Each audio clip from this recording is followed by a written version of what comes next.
Jawaban nomor satu yang pertama, program pensiun iuran pasti atau PPIP.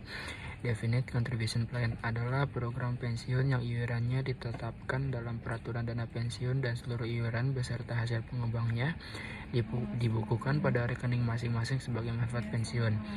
Lalu yang kedua, program pensiun manfaat pasti atau PPMP adalah program pensiun yang manfaatnya ditetapkan dalam peraturan dana pensiun atau program pensiun lain yang bukan merupakan program pensiun iuran pasti.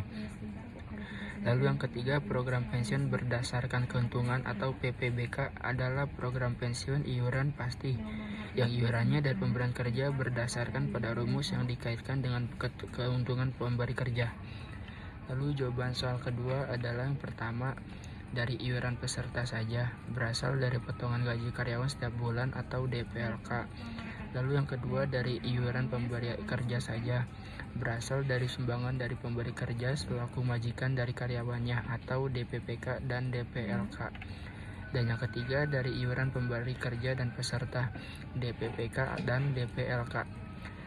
Keputusan Menteri Keuangan RI nomor 230 KMK 0117 tahun 1993 mengatur batas iuran maksimum.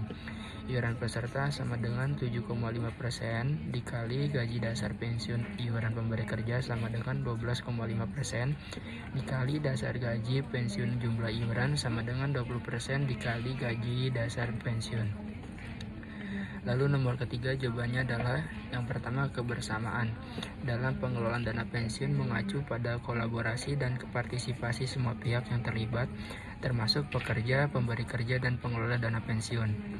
Dalam konteks ini, kebersamaan mencerminkan upaya bersama untuk mencapai tujuan bersama, memastikan keberlanjutan dan stabilitas dana pensiun.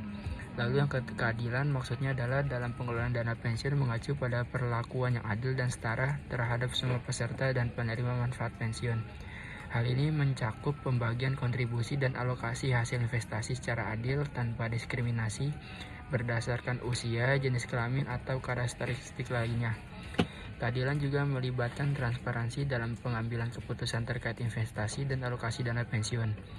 Lalu kesederhanaan yang artinya dalam pengelolaan dana pensiun mengacu pada prinsip menjaga proses dan struktur yang sederhana dan mudah dipahami.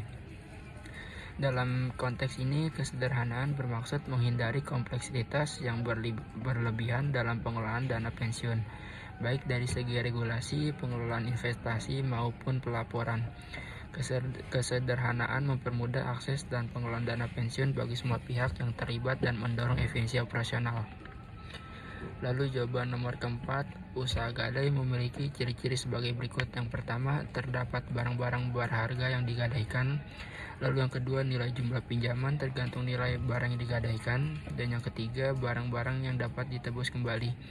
Jenis barang berharga yang dapat diterima dan dapat dijadikan jaminan oleh firm pegadaian. Yang pertama, barang-barang atau benda-benda perhiasan, lalu benda berupa kendaraan, berupa elektronik, mesin-mesin, barang-barang keperluan rumah tangga seperti barang tekstil, kain, pakaian, atau permadani, dan barang-barang pecah belah.